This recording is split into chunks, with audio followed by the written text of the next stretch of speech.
kabar Wong Kita Galo? Selamat berjumpa kembali dalam program berita seputar iNews Sumsel. Di saat Anda siap beraktivitas di pagi hari, saya Catherine Ambarini siap menemani Anda dengan berbagai berita dan informasi menarik hari ini, Selasa 1 Maret 2022. Sajian utama hari ini antara lain, jembatan menuju desa Ketua KPK selesai dibangun. 3, 2, 1. Bersama kita. Menhub gaungkan gunakan angkutan umum.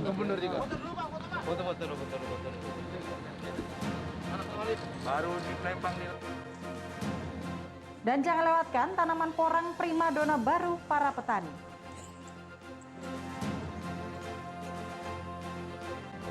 Pemirsa, inilah seputar News Sumsel selengkapnya.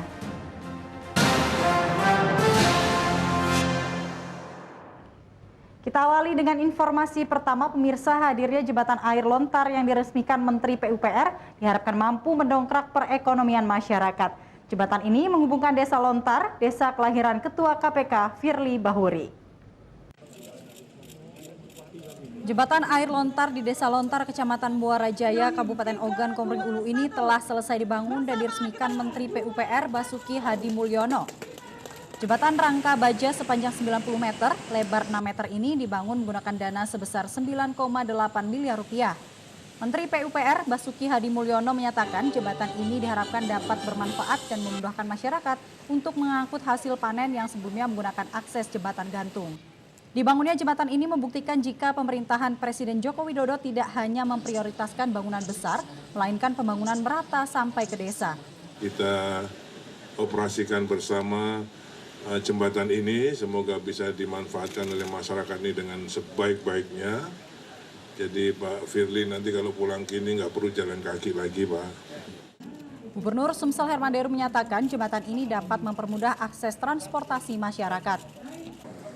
Saat Pak Ketua KPK menjadi Kapolda, beliau pernah menyampaikan ini dengan kami di provinsi, bahwa ada desa yang perlu perhatian khusus. Jadi tidak semata-mata karena kelahiran beliau, tapi memang. Jembatan air lontar ini juga mampu meningkatkan konektivitas jaringan jalan di Desa Lontar menghubungkan Desa Tangsi Lontar Pengandonan. Hadirnya jembatan ini diharapkan dapat meningkatkan perekonomian warga desa yang mayoritas berprofesi sebagai petani. Dari Ogan Komering Ulu, Widori Agustino, iNews melaporkan. Sementara itu, Kementerian Perhubungan Republik Indonesia Budi Karya Sumadi memilih Sumatera Selatan sebagai lokasi percontohan gerakan nasional kembali ke angkutan umum. Sumatera Selatan dinilai merupakan salah satu provinsi yang memiliki angkutan massal yang lengkap, khususnya untuk angkutan sungai, jalan, dan kereta api.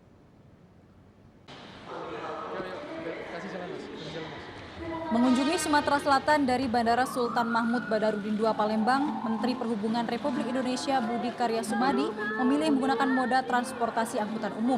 Dimulai dari menggunakan lintas rel terpadu atau LRT Sumatera Selatan, lalu menggunakan teman bus dan menggunakan angkutan umum jenis angkot bersama Gubernur Sumatera Selatan Herman Deru dan Wali Kota Palembang Harno Joyo. Sumatera Selatan dipilih sebagai percontohan gerakan nasional kembali ke angkutan umum. Pasalnya Sumatera Selatan merupakan salah satu provinsi yang memiliki angkutan massal yang lengkap, khususnya untuk angkutan sungai, jalan, dan kereta api.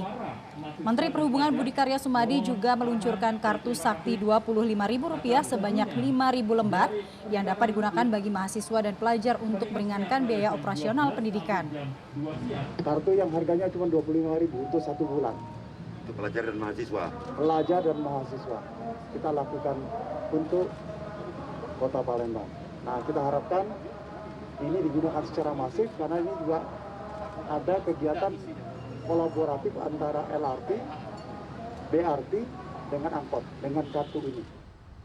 Gubernur Sumatera Selatan Herman Deru mengajak masyarakat, khususnya Kota Palembang, dapat kembali menggunakan angkutan umum yang telah memiliki pengembangan angkutan umum berbasis jalan dan rel kawasan perkotaan yang lengkap, didukung dengan terciptanya keamanan dan kenyamanan bagi pengguna jasa angkutan umum.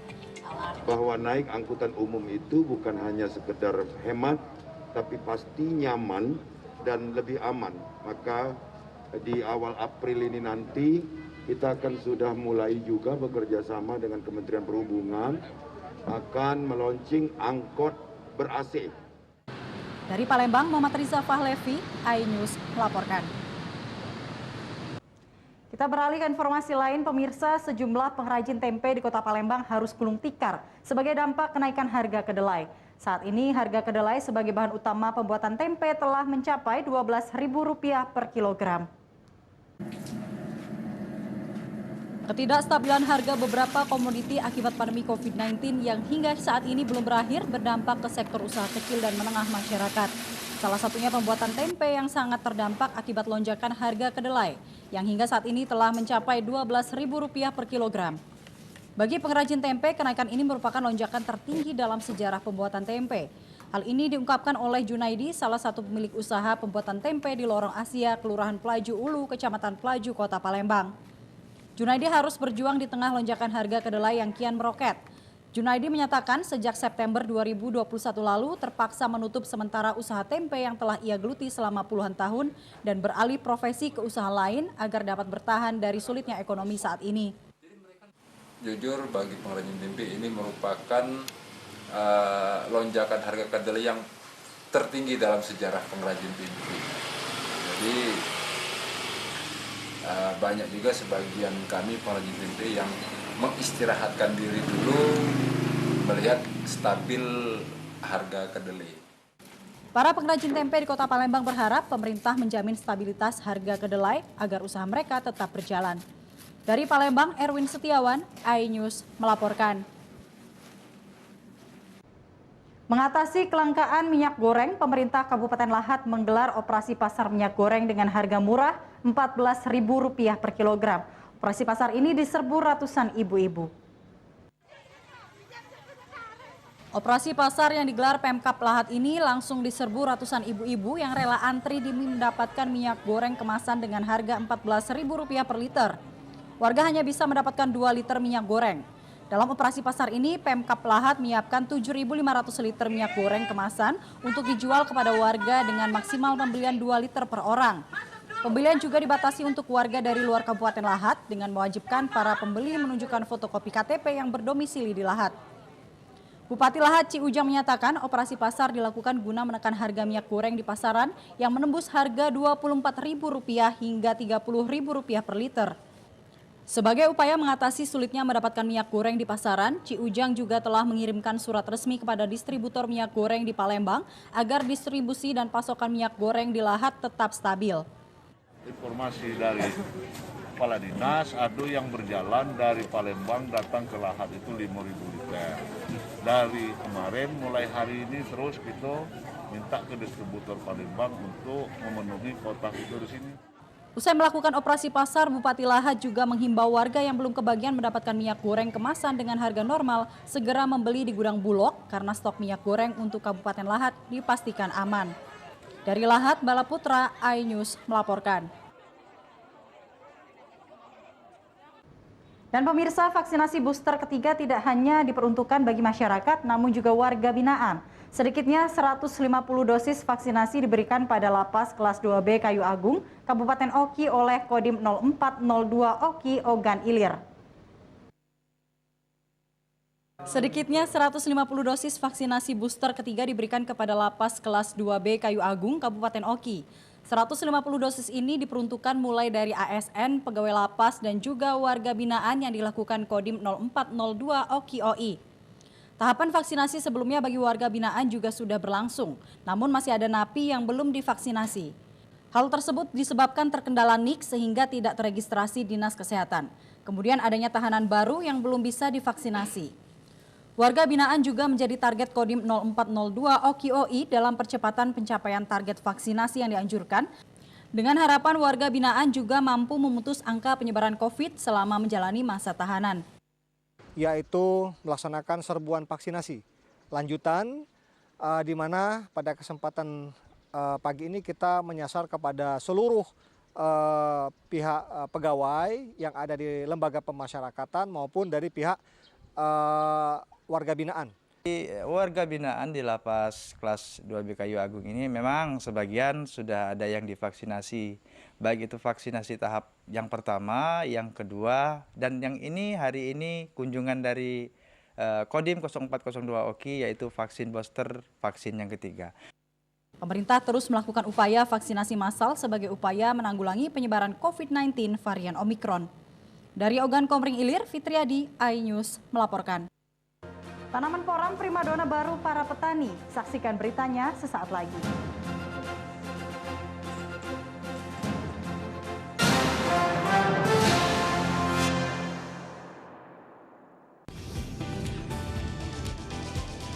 Atika Hasiholan yang lagi seneng banget karena ibunda Ratna Sarumpait akhirnya bebas bersyarat. Kali ini Ruben akan melaporkan oknum yang dianggap menghina Betan dan Thalia Onsu. Digelar di kediaman Jennifer, pasangan ini sampai merogoh kocek ratusan juta rupiah demi menggelar pesta meriah.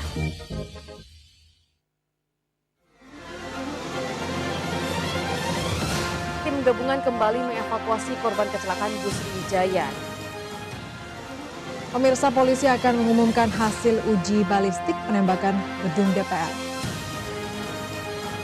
Pemirsa, razia minuman keras di Tangerang, Banten diwarnai kejar-kejaran polisi dan beberapa pemuda mabuk.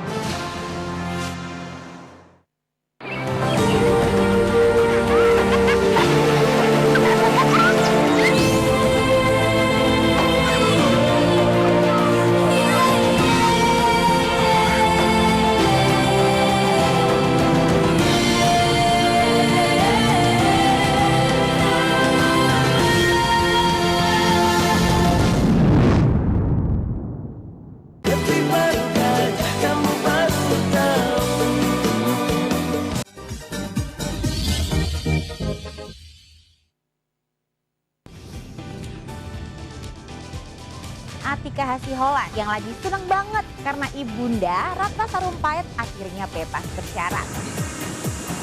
Kali ini Ruben akan melaporkan oknum yang dianggap menghina Betan dan Thalia Onsu.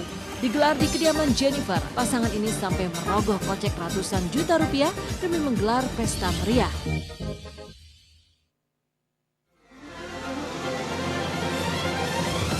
Tim gabungan kembali mengevakuasi korban kecelakaan bus Sriwijaya.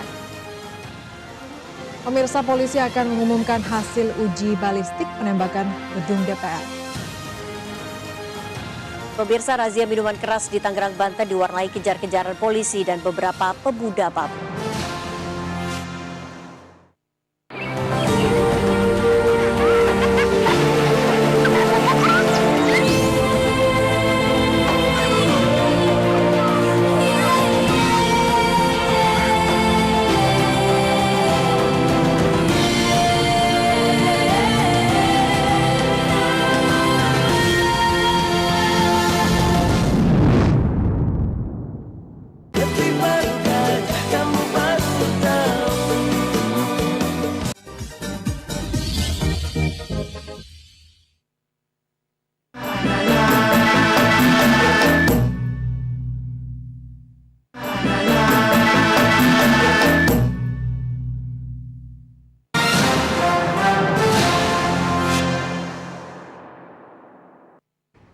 Terima kasih pemirsa, Anda kembali di Seputar News Sumsel. Pemirsa, konflik Wadas menjadi catatan buruknya penyelesaian konflik agraria di Indonesia.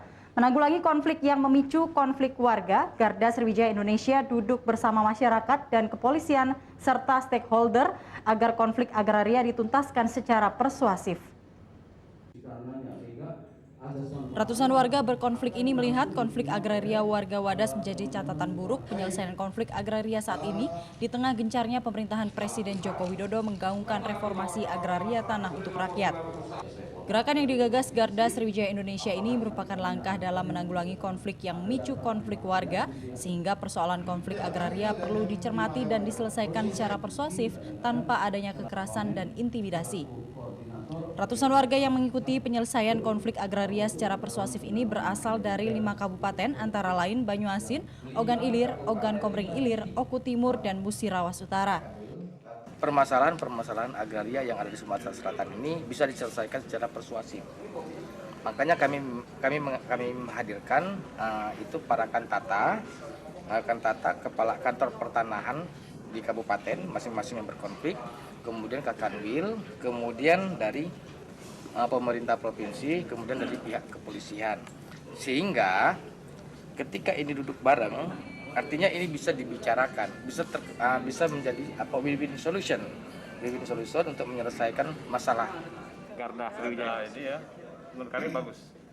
Kalau bisa ini ditingkatkan sehingga membuat masyarakat kita akan bersatu dalam menyelesaikan masalah konflik agraria. Dalam diskusi ini, warga berkonflik menyampaikan langsung upaya dan penanganan penyelesaian konflik agraria di wilayah mereka kepada pihak pemerintah, kepolisian, dan Badan Pertahanan. Selain itu juga warga mendeklarasikan diri agar penyelesaian konflik agraria dapat dituntaskan dengan persuasif tanpa harus melakukan tindakan kekerasan. Dari Palembang, Muhammad Riza Falevi, iNews melaporkan. Dan pemirsa, Polsek Rantau Alai Kabupaten Ogan Ilir menggelar razia protokol kesehatan untuk menekan angka penyebaran COVID-19. Sasaran razia yakni para pengguna jalan. Razia masker bagi pengguna jalan yang melintas di jalan raya dalam wilayah hukum Polsek Rantau Alai Kabupaten Ogan Ilir terus dilakukan. Razia penegakan disiplin protokol kesehatan ini dalam upaya menekan penyebaran angka COVID-19 yang hingga kini masih terjadi, sekaligus sebagai agenda kegiatan rutin yang ditingkatkan jajaran Polsek Rantau Alai. Bagi masyarakat yang melintas tidak menggunakan masker akan dihentikan kendaraan mereka dan diberikan masker secara cuma-cuma. Para pelanggar disiplin prokes ini tidak diberikan sanksi apapun, hanya diberi peringatan untuk tetap menjalankan protokol kesehatan. Kami setiap harinya melakukan operasi justisi pelanggaran prokes COVID-19. Kita menghimbau masyarakat agar selalu pakai masker. Kemudian kita tanyakan kalau yang belum vaksin agar segera vaksin ke puskes terdekat. Warga diminta untuk tetap mematuhi protokol kesehatan dan vaksinasi COVID-19 untuk memutus mata rantai penyebaran COVID-19. Dari Ogan Ilir, Fitriadi, iNews melaporkan. Pemirsa, sudah lebih dari 5 tahun terakhir sejumlah petani di Kabupaten Lahat menanam porang yang memiliki harga bersaing di antara kopi, karet, dan padi. Meski kebutuhan ekspor porang masih terbilang tinggi, namun petani porang masih sedikit sehingga belum bisa mencukupi kebutuhan yang ada. Potensi pertanian porang di Indonesia masih terbuka lebar. Sampai saat ini kebutuhan akan ubi porang untuk diolah menjadi bahan pangan, kosmetik, dan bahan baku bangunan masih tinggi, sedangkan petani porang masih terbilang sedikit. Salah satu petani porang di Kecamatan Mulak Ulu, Kabupaten Lahat, Ivan Albar menyatakan, sejauh ini petani porang di daerahnya kurang dari 20 orang karena komoditi ini belum banyak dikenal masyarakat, namun potensi panen dan penjualan bisa tinggi. Dalam 1 hektar, tanaman porang bisa menghasilkan 80 ton dan potensi penjualan bisa mencapai 400 juta rupiah. Petani di Kabupaten Lahat masih banyak yang bergantung pada komoditi kopi, karet, dan padi. Dalam 5 tahun terakhir, sejumlah petani berani merubah tanaman kebun mereka menjadi porang. Untuk hasil, estimasi hasil dari kita tanam 2 musim itu kita kalikan 2 kilo. Jadi kalau kita tanam 40.000 kali 2 kilo, itu jumlahnya 80 ton. Nah, tergantung harganya. Data Sekretaris Asosiasi Petani Porang Sumsel menyebutkan potensi tanaman porang sangat tinggi karena didukung dengan lahan yang bagus. Dari Lahat, Bala Putra, iNews melaporkan. Pemirsa, demikian sajian seputar iNews Sumsel hari ini. Terus saksikan seputar iNews Sumsel setiap Senin hingga Rabu pukul 5.30 pagi waktu Indonesia Barat. Dan bagi Anda yang hendak beraktivitas, selalu terapkan protokol kesehatan untuk memutus penyebaran COVID-19. Saya Catherine Ambarini, sampai jumpa.